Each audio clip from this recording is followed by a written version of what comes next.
Good morning. Thank you for coming today. We appreciate your attendance. I've asked one of your fellow students, Ryan Haskins, to be today's Master of Ceremonies. Ryan? Good morning, everybody. Most of you know me.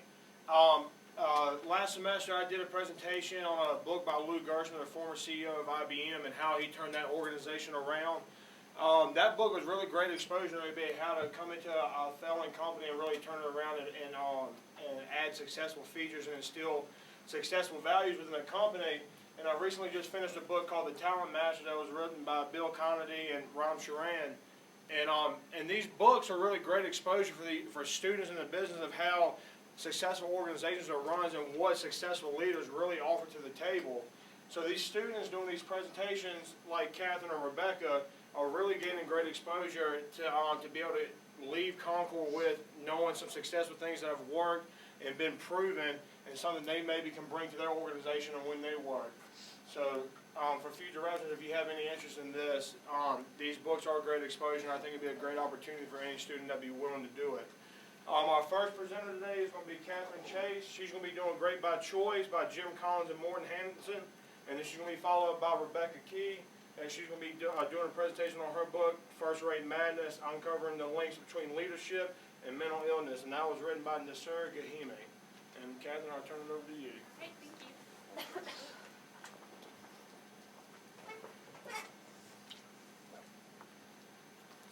All right, I read Great by Choice.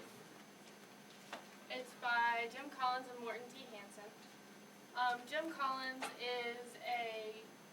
began his teaching and research career at Stanford College of Business, and Morton T. Hanson also graduated with a PhD from Stanford College of Business, and they both give talks to companies about how to make their company better or to survive turbulent times. So I wanted to start with this quote: "Life is uncertain and the future is unknown." This is basically, the book is on the premise that nobody knows what's going to happen tomorrow. How can you counter those things that are uncertain? So the book answers the question, why do some companies thrive in uncertainty, even chaos, and others do not? And since greatness is not just a business-related aspiration, it's also relevant to ourselves, we can ask the questions, how can we create our futures, and how can we master our fates? 10Xers are the group in the research that did better than their comparison cases. There were 2 companies in each category relative to their industry, one of which performed 10 times better than the industry and the other did not, or failed to achieve greatness. Some things that Jim Collins had to say about 10Xers were that they don't merely react, they create. They don't merely survive, they prevail. And they don't merely succeed, they thrive. So there are 3 core behaviors linked to 10X results. They're on the triangle, the top being fanatic discipline, the bottom right being empirical creativity, and the bottom left being productive paranoia. They all are accompanied by a level 5 ambition, which is what some companies have, to have a purpose or passion greater than themselves for the company or for something beyond themselves. So fanatic discipline means that companies can operate with extreme consistency of action. They're consistent in their values, they're consistent in their goals, and how they achieve those goals. Empirical creativity means that they make their bold creative moves from a sound empirical base. They test things and then they go off of what works versus what doesn't work. Productive paranoia means that they stay highly attuned to threats and changes in their environment even when all is good. So when everything's going great, they're still wondering, what if this happens, so that they can be prepared for bad things when bad things come along. The first one I want to talk about is fanatic discipline. It appears at the top of the triangle.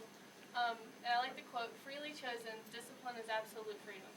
And discipline for 10X companies means that they are relentless in their drive to be great. So they will never stop until they achieve greatness, and that's the discipline they have to do that. The way Jim Collins goes about describing this is by using the 20-mile march. So picture 2 people who have to march from California to Maine on foot. The first person decides they're going to go 20 miles every day. And so on good days they go 20 miles, on bad days they go 20 miles. The second person is a contrasting person. They think, oh, I'm really excited to go on this trek. I'm going to go 40 miles the first day. Well, by the second day, they're worn out and they get bad weather, so they have to rest.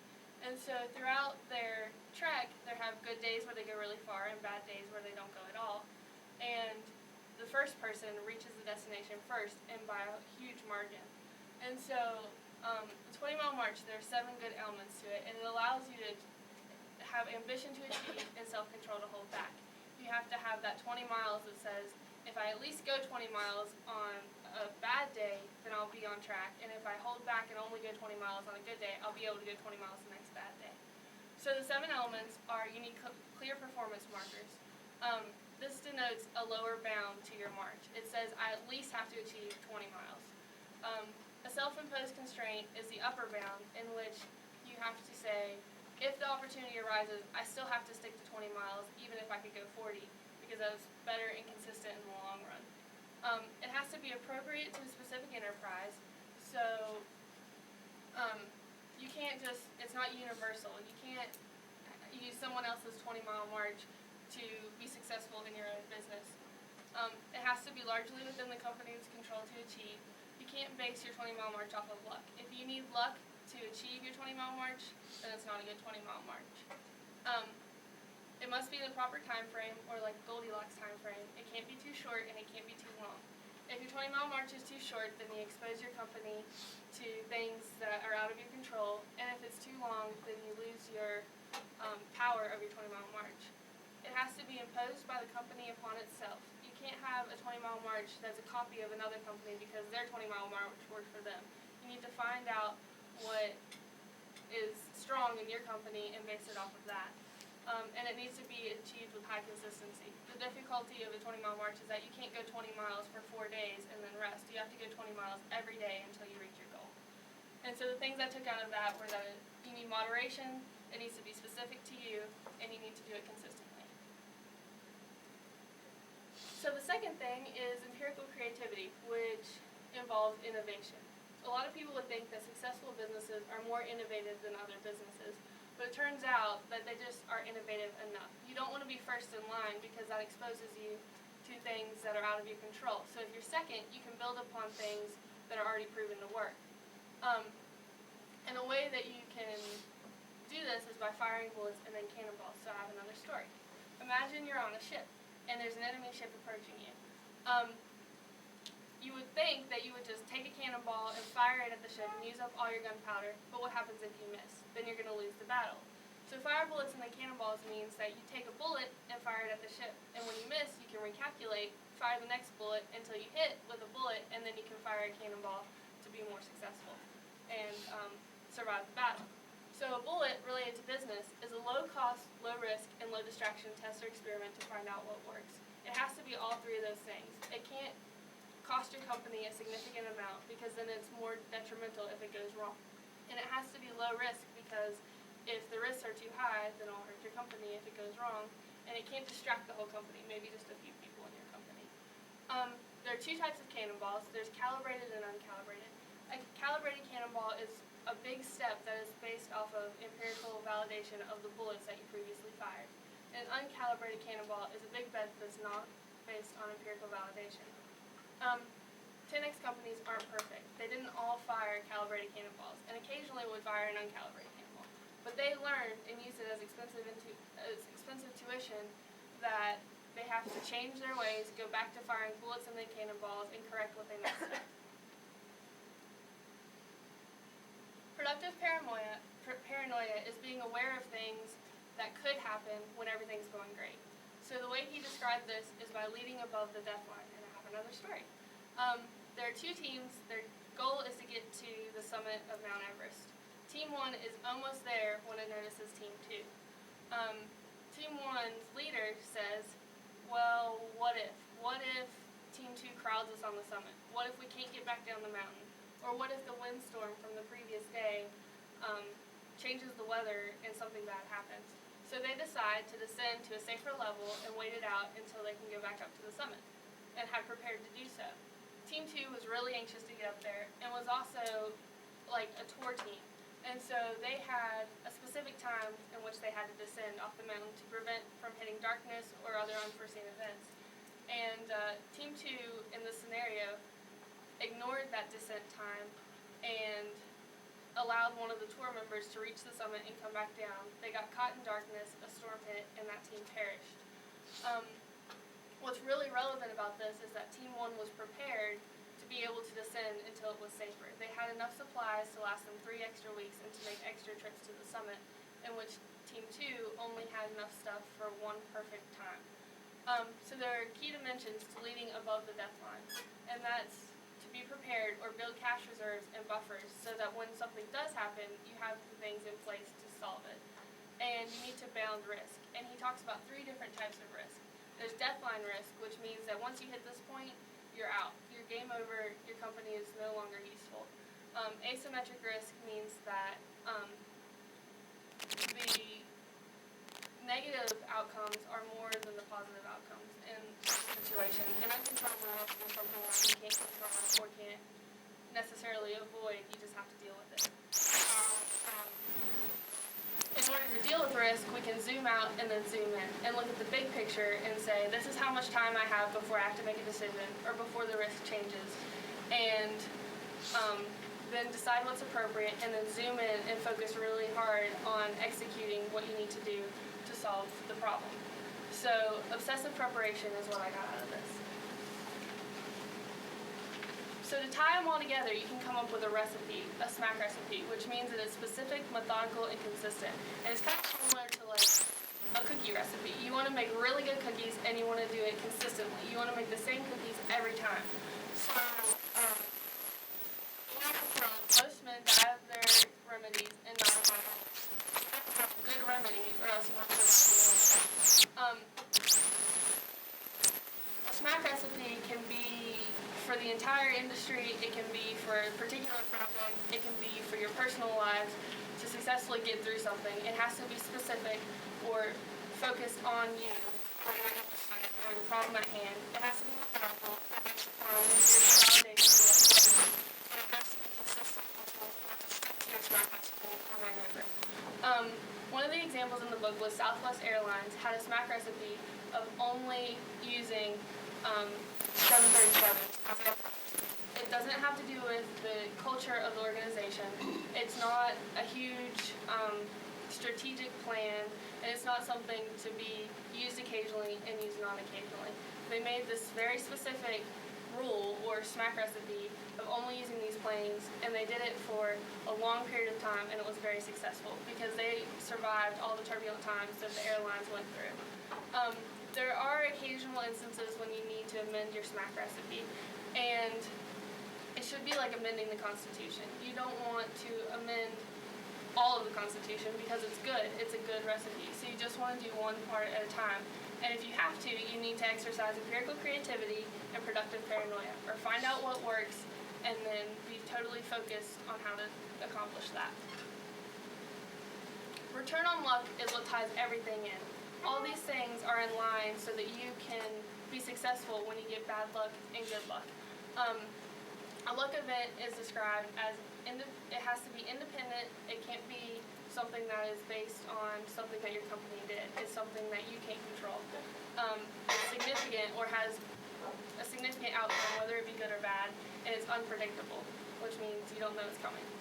So all companies get good luck and bad luck. And the return on luck scenario, can your company get great return on good luck? Can it get a poor return on good luck, a great return on bad luck, or a poor return on bad luck? And what I can take away from this is resilience, not luck, is a signature of greatness. And I have a video from Jim Collins talking about luck.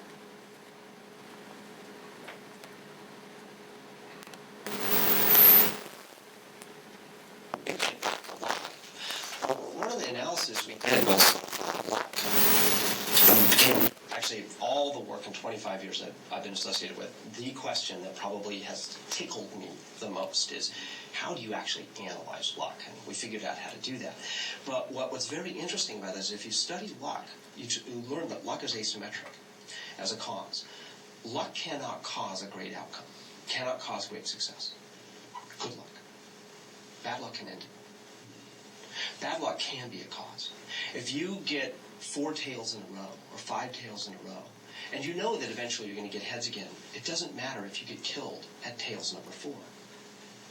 And so if over time, luck tends to even out, which is what you have to survive the inevitable spates of bad luck in order to be able to have the good luck that enables you on your quest.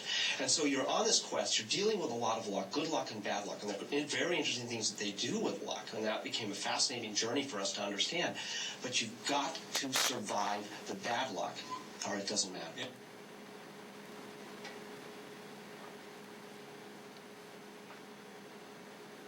Alright, so what he's saying is, you're gonna get bad luck, but if you can't survive the bad luck, then you'll never get to the good luck, because it's inevitably gonna come. And so, great businesses have a great return on good luck, and they also take opportunities out of bad luck, and they survive the bad luck. So, resilience, not luck, is a signature of greatness.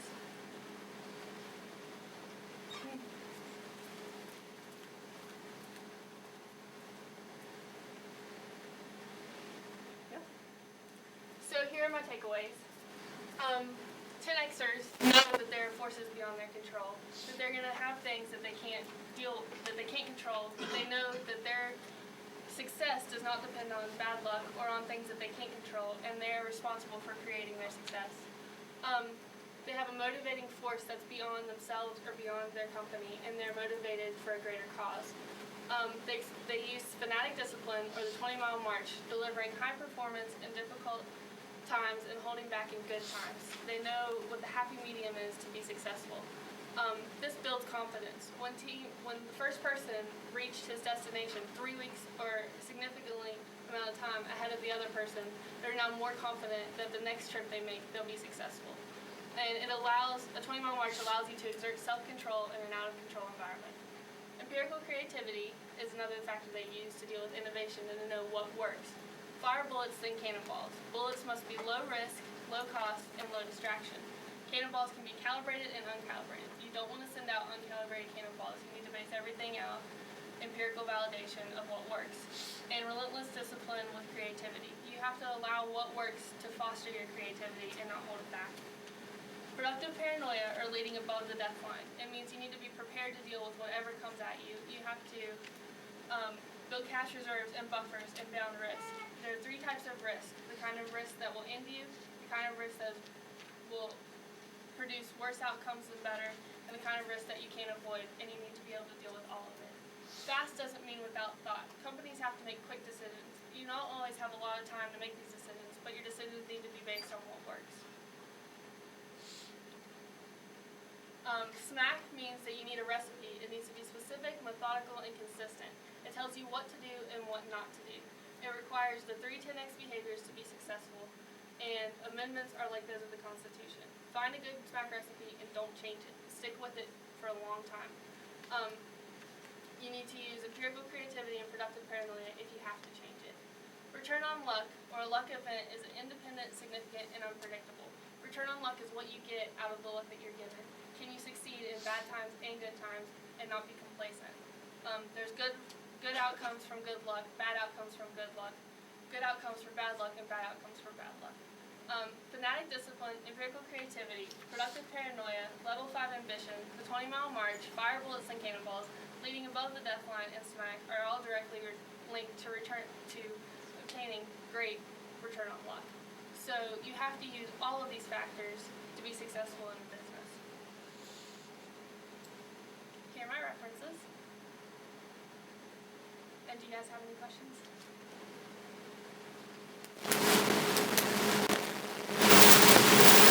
The authors performed a study over roughly a 20-year period, and the differentiating characteristics you've identified, of course, occurred over that period.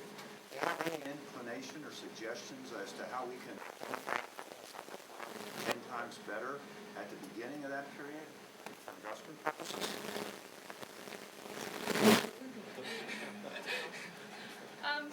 Anything kind of come out of the book that would sort of give us a hint, or? If you look at a company's culture or how they respond to different things, if they appear to be, what I took away from this book is that you need to be consistent. You need to find something that works and stick with it. So if there's companies that are sticking with good core values and good methods of doing things, then I feel like they would have a good return on their assets or whatever over a long period of time. So even though they might not appear to increase, like if you were looking at the stock market, they might not appear to increase significantly at an immediate time, but over a long time, they're consistently increasing, and at the end would have a better return. Any other questions for Catherine? Thank you very much. Thank you.